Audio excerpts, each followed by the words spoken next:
Bendiciones amados, estamos en este día nuevamente con ustedes en esta segunda parte de los cimientos de la fe. Si usted no ha visto la primera parte, se la recomiendo, vaya al canal y busque la parte 1 de los cimientos de la fe y de esta manera va a poder entender, comprender esta segunda parte con mayor claridad. En la primera parte estuvimos hablando de que Jesucristo es la roca, es el fundamento, es el cimiento estable. Esa es una comparación de una estructura física como un edificio que se necesita tener un fundamento sólido para erguir, para levantar un edificio. Pero también el creyente necesita, para no claudicar, para no detenerse, para poder crecer y llegar a ser maduro, un buen fundamento que sea estable. Y hicimos nosotros una aclaratoria de quién es esa roca, pero yo quiero empezar hoy con una pregunta porque vamos a entender lo que es el enfrentamiento de quiénes somos y en qué estamos nosotros. Y la primera pregunta que quiero esclarecerle hoy o expresársela hoy para que la mediten es: ¿cómo edifica una persona sobre la roca? ¿Qué es Cristo? ¿Cómo edificamos sobre esa roca? Para ello, y espero que ya si vio la primera parte, ya ha ido a tener la respuesta, pero para aquellos que se están conectando, aquí estamos nosotros para ayudar, para esclarecer, para ilustrar, para formar, para enseñar, para motivar a seguir hacia adelante. Entonces tenemos que regresar al momento dramático que Cristo y Pedro están cara a cara. Acuérdate de lo que tocamos nosotros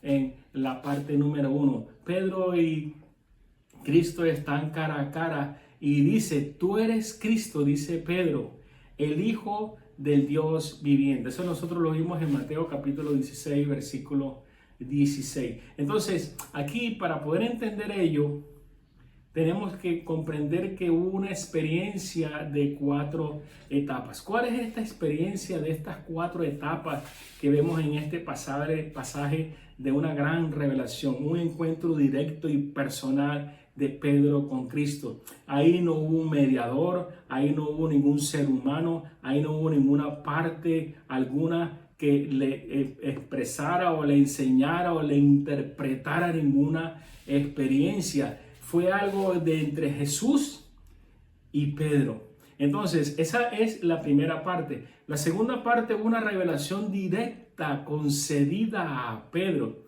Jesús le dijo a Pedro: no te lo reveló carne ni sangre, sino mi Padre que está en los cielos. En versículo 17 de Mateo capítulo 16. Entonces no hubo un resultado de un razonamiento natural o una comprensión intelectual. Fue el fruto de una revelación, amados. Una revelación, amadas, directa de Pedro y del Dios mismo hacia él. Ese es el segundo factor. El tercer factor que encontramos nosotros en este versículo: un reconocimiento personal por parte de Pedro de la verdad que ha sido dada, infundida, revelada a él. Entonces, vemos que aquí hay un reconocimiento no intelectual.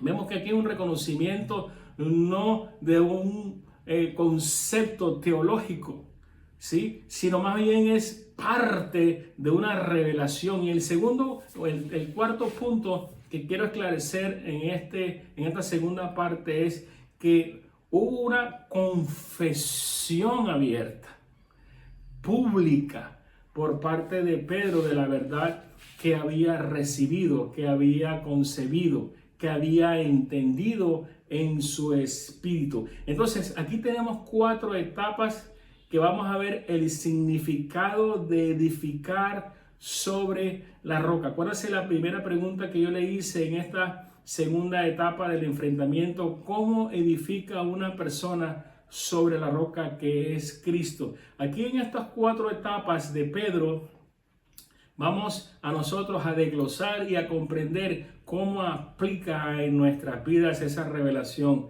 de Jesucristo. Entonces, estas 4 etapas vamos a ver qué es el significado de edificar sobre la roca que es Jesucristo. Y no hay nada aquí abstracto, aquí no hay nada intelectual, aquí no hay nada teórico acerca de este hecho.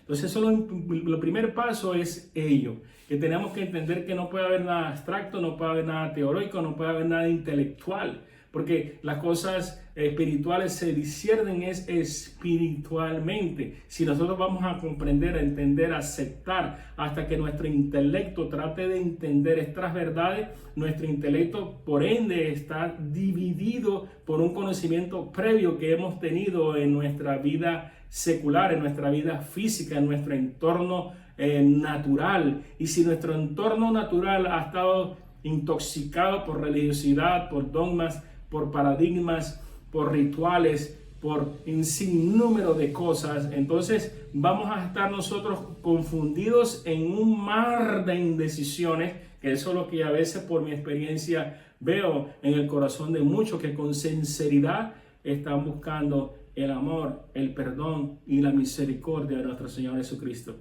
Cada etapa, presta atención porque es algo sencillo pero fundamental. Cada etapa implica que una experiencia individual. Vimos 4 etapas de Pedro, pero cada etapa es una experiencia individual. Cristo se convierte en ¿qué? Para cada creyente, Él se convierte en la roca que edifica la fe. Pero vamos a repasárselas cuidadosamente para que le entre en su corazón, le entre en su espíritu, en lo más profundo de su ser. La primera etapa es un encuentro personal o directo con Cristo. Esa es la primera etapa que nosotros tenemos que experimentar y la primera etapa que experimentó Pedro. La segunda es una revelación directa de Cristo. No te lo reveló carne ni sangre, sino mi Padre que está en los cielos. ¿Sí? La tercera, en muchos, y voy a parar aquí un minuto, voy a hacer un paréntesis, porque muchas veces nosotros como pastores o como maestros queremos siempre infundirle, inculcarle y de alguna manera humanamente posible de cargar a una persona que no tiene un concepto claro de quién es Jesucristo a través de un sinnúmero de pasajes escriturales. Primero tenemos que entender que el corazón se le abra a esa persona para que su espíritu pueda recibir esa revelación. La tercera etapa que vemos entonces de Pedro es un reconocimiento personal de Cristo. Entonces, las personas no lo reconocen porque se lo digo, la persona no lo reconoce porque lo leyeron, la persona no lo reconoce porque se le enseñaron. Lógicamente, y perdone el paréntesis que hago en esto, lógicamente que enseñar porque ir y predicar el evangelio a toda criatura. Pero así como Lidia, la que vendía púrpura, estaba escuchando a Pablo, pero ella no recibió nada, ella simplemente estaba ahí en el salón hasta que el Espíritu le abrió el corazón para que entendiese las palabras que se estaban diciendo. Entonces, aquí tenemos que discernir muy bien en entender que el Espíritu es el único que abre ese portal, por decirlo así, de que esa palabra entre en el espíritu, lo más profundo de nuestro corazón y esa semilla caiga para que entonces le dé vida al espíritu.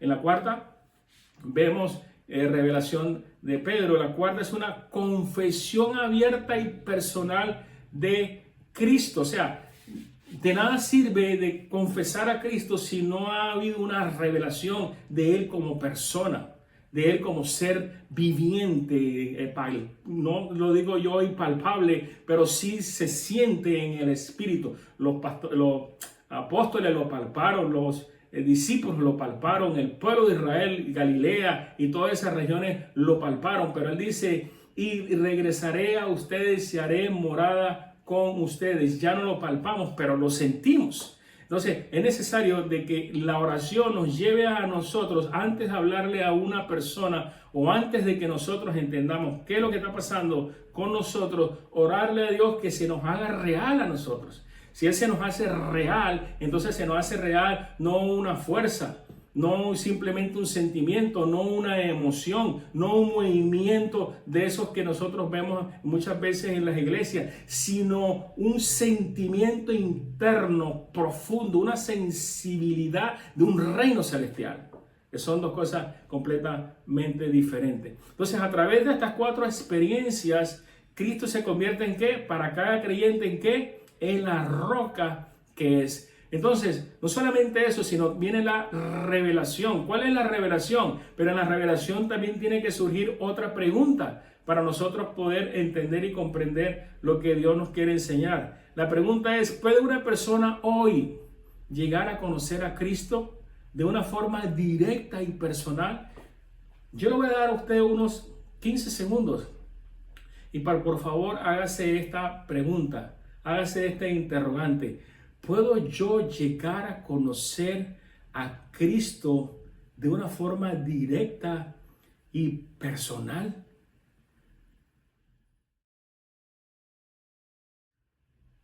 ¿Puedo? Yo le tengo una buena noticia a usted. Claro que sí. Claro que sí. Y el deseo de Dios es tener una relación personal contigo. Y hay 2 razones importantes que se las voy a explicar a continuación.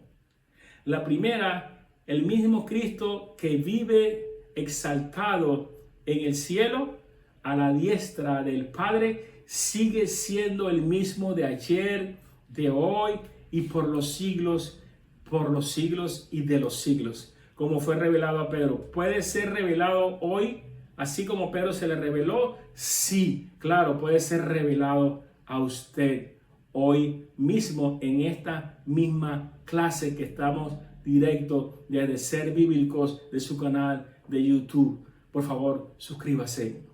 La segunda es la revelación vino de carne y sangre. No, por ningún medio físico, ni ningún medio sensorial, ni ningún medio de escritura, ni ningún medio de ninguna índole. Fue una revelación espiritual, fue una revelación directamente del Espíritu Santo al espíritu humano. El mismo espíritu que dio a Pedro esa revelación todavía está aquí presente ahorita, está ahí contigo y está deseoso de revelarte a Cristo en tu vida.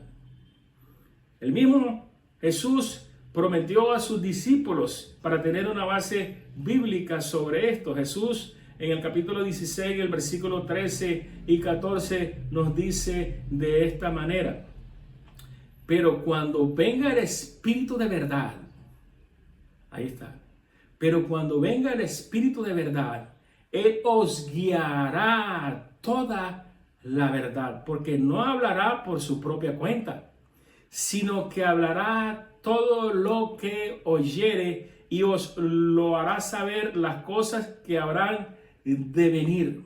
Él me glorificará porque tomará de lo mío y os lo hará saber.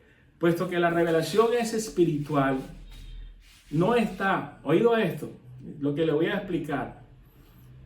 Las enseñanzas mías no van a ser extensas, lo más larga quiero que son de 30 minutos. Entonces voy a ir un poquito más rápido para ir y seleccionársela en pequeñas porciones. Así las podemos digerir de una mejor manera, como a un bebé.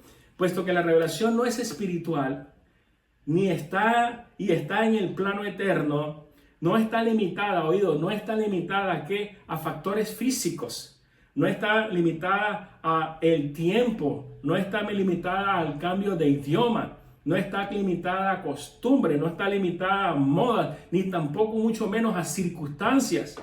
Él está limitado en el plano espiritual, él está en el plano espiritual, no está limitado a ninguna de estas circunstancias. Por ende, Él es espiritual y como usted es un espíritu viviente en un cuerpo físico, el único obstáculo es una cobertura, es una puerta de carne, ¿verdad? Y un procesador que es la mente colapsada por toda la información que tiene desde que nació, que es la barra de contención de que Él pueda penetrar a su vida.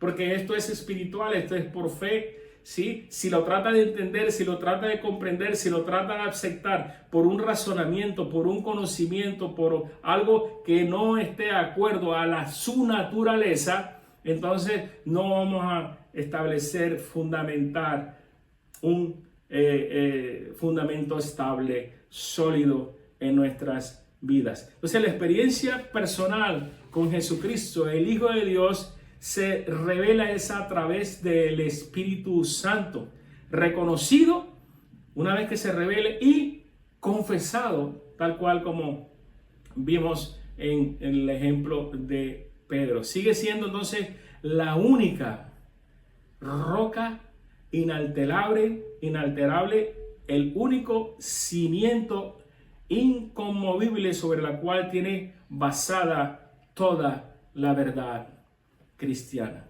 O sea, en otras palabras, los credos, las opiniones, las iglesias, las denominaciones, todas pueden cambiar. Y de hecho vemos que a través de los siglos todas ellas cambian. Pero la única roca de salvación permanecerá eternamente y para siempre. Y si usted por experiencia, a través de la prensa, a través de las redes sociales, vemos que todo esto cambia, aún los nombres de las denominaciones, aún los líderes de las denominaciones, aún sus opiniones, aún sus credos, aún sus formaciones, aún sus creencias, todo eso cambia. Lo único que no ha cambiado ni cambiará es la roca de nuestra salvación, que se llama Jesucristo mismo. Entonces tenemos que nosotros entrar a un reconocimiento.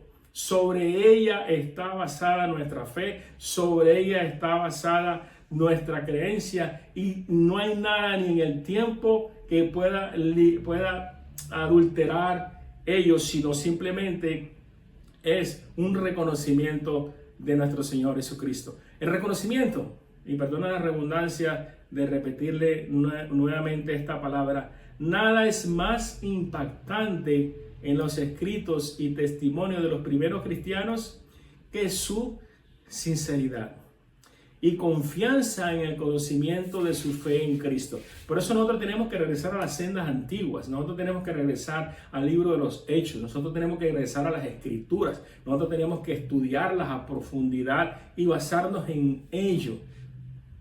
En Juan capítulo 17, en versículo 3 nos dice, y esta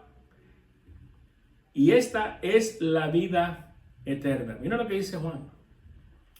Y esta es la vida eterna, que te conozcan a ti, el único Dios verdadero, y a Jesucristo, a quien has enviado. Entonces, la vida eterna, ¿en dónde está? ¿En credos? ¿En iglesias? La iglesia somos nosotros somos el templo del Espíritu Santo.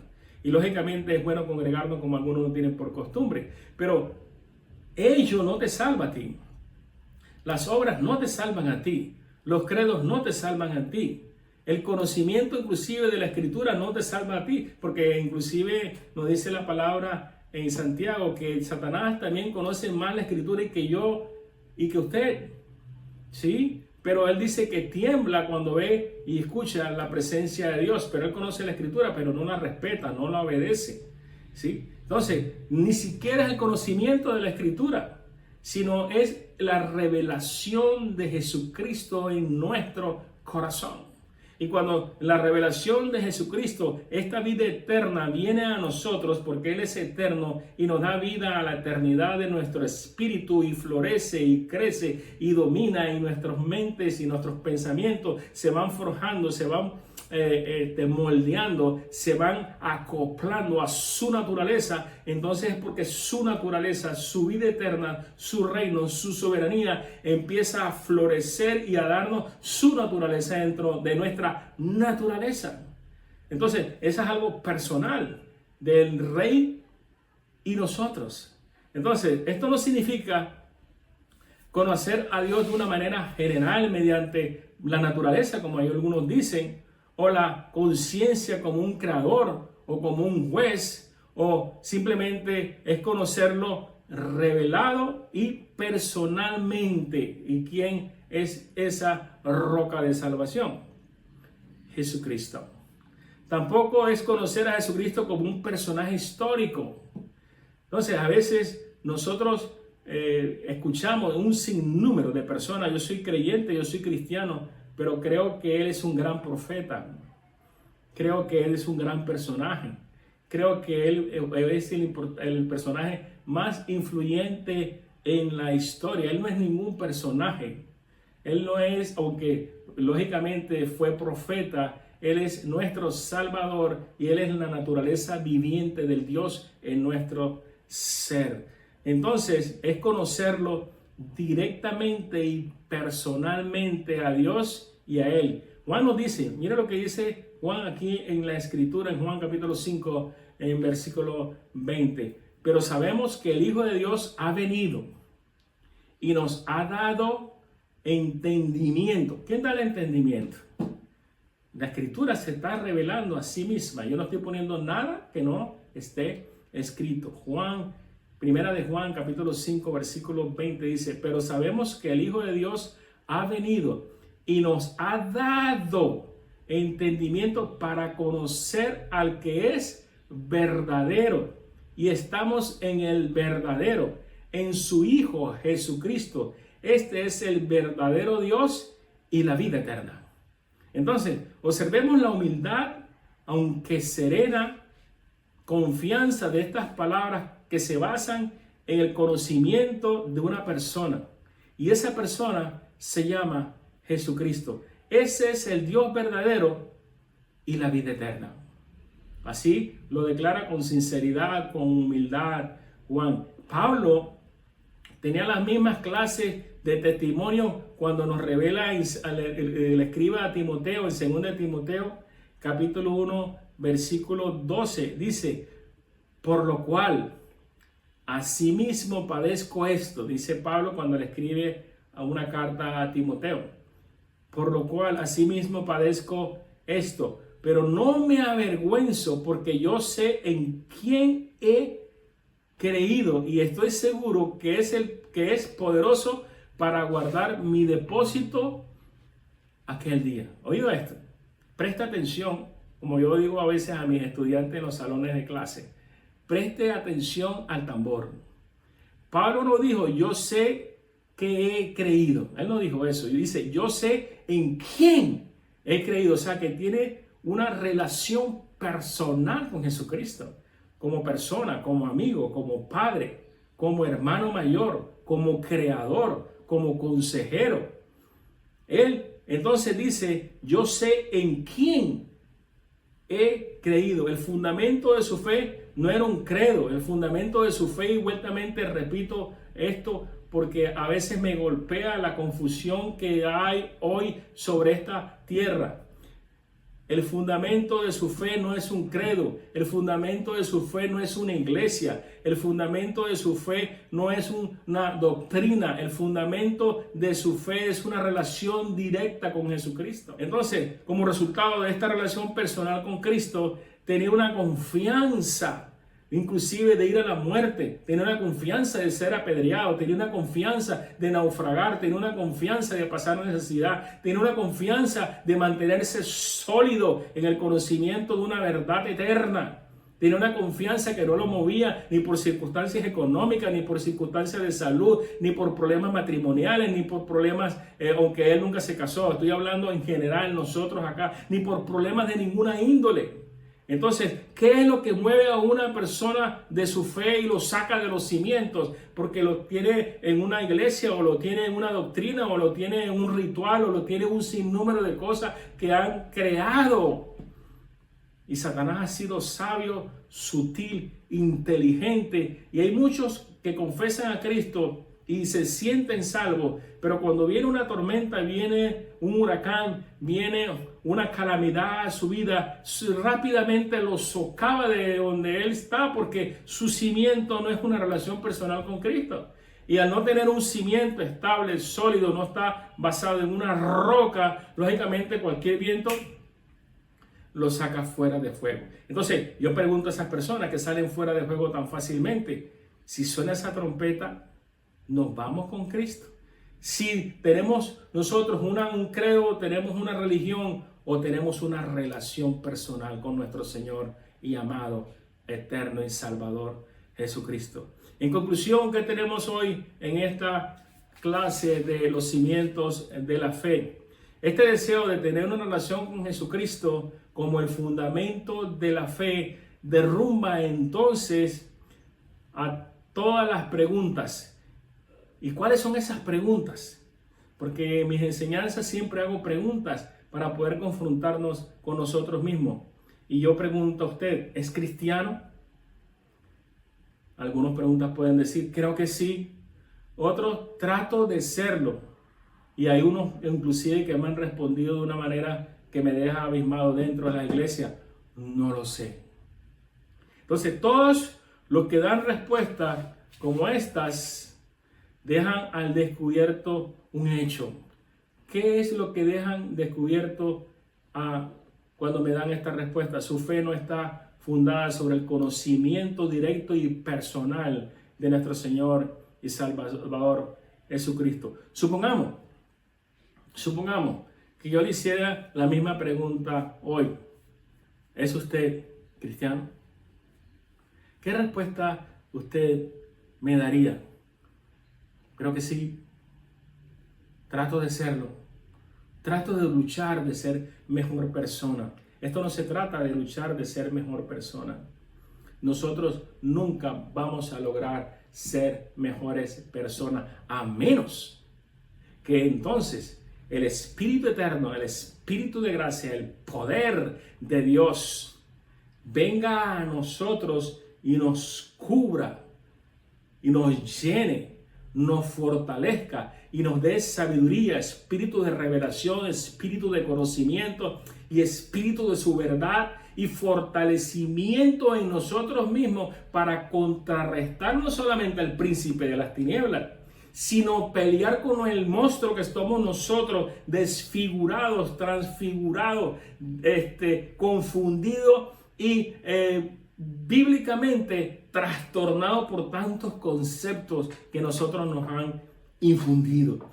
Una vez que nosotros, como dice Romanos capítulo 12, versículo 12 en adelante, renovar nuestro conocimiento por la verdad de la palabra de Dios, transformados, pero la transformación no viene si yo me dedico a estudiar 8 horas diarias, 4 horas diarias, 2 horas diarias o 1 hora diaria. La transformación viene cuando la luz de Cristo está en nosotros y lo que nosotros leamos se hace una realidad en nosotros. Y esa realidad de nosotros nos impacta, esa realidad de nosotros nos llena, esa realidad a nosotros nos satisface, esa realidad nos llena de alegría y fortalecimiento. Y si esta palabra de hoy lo ha fortalecido, si esta palabra de hoy lo ha llenado, si esta palabra de hoy le ha quitado un peso de encima, entonces vamos en el camino correcto de que esta es la palabra que necesita y esta es la palabra que lo va a edificar y esta es la palabra y este es el canal que cada semana le va a dar un tema sencillo pero práctico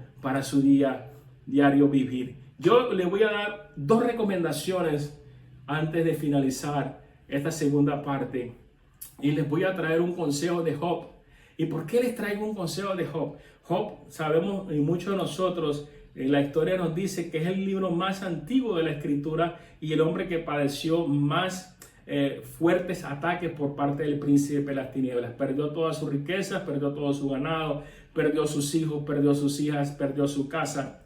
La única que le quedó fue su esposa, simplemente para apuntarlo, señalarlo y criticarlo. Él quedó todo lleno de llagas. Pero al final, perdón, de toda esta calamidad, él conoció al Señor personalmente. Él hacía rituales, él hacía dádivas, él ayudaba a la gente. Él, me imagino, si lo podemos y lo trasladamos hoy a una iglesia, él era un buen diácono, él era un buen mujer, él era un buen pastor, él era un buen evangelista, él era un buen misionero, pero no tiene una relación personal con Dios. Entonces, cuando ya Job entendió quién realmente era Dios, él escribe en Job capítulo 22, versículo 21, dice: vuélvete ahora en amistad con él, vuélvete y tendrás paz. Y por ello te vendrá bien. Porque él en otros pasajes dice: de oídas te había oído, de oídas. O sea, me habían predicado, me habían enseñado, me habían ministrado, me habían puesto manos, y sin número de cosas que sabemos que hace todo el mundo en esta esfera de esta vida. Pero nadie le había dado a entender la revelación del Dios viviente en su corazón. De oídas te había oído, pero ahora mis ojos te ven. Y él escribe, por eso que en el capítulo 22, versículo 21 dice: vuélvete ahora en amistad. Entrelázate con Él, únete a Él, enamórate de Él y tendrás paz y por ello te vendrá bien. La bendición no viene porque yo confieso bien, la bendición viene cuando tú tienes una relación personal con Él. Y cuando tú tienes una relación personal con Él, lógicamente todos tus pensamientos se nutren y se alimentan de su reino, de su gobierno, y tus confesiones van a ser positivas.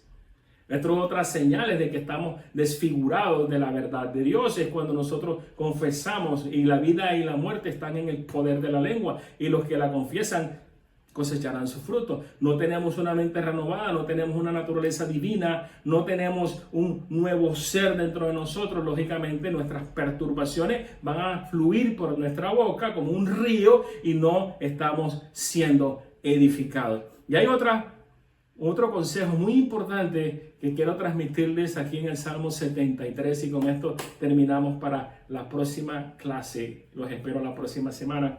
En el Salmo 73, el versículo 25 al 26 dice: ¿a quién tengo yo en los cielos? ¿A quién tiene usted en los cielos? Pregunto. ¿A quién tengo yo en los cielos sino a ti? Y fuera de ti nada deseo en la tierra.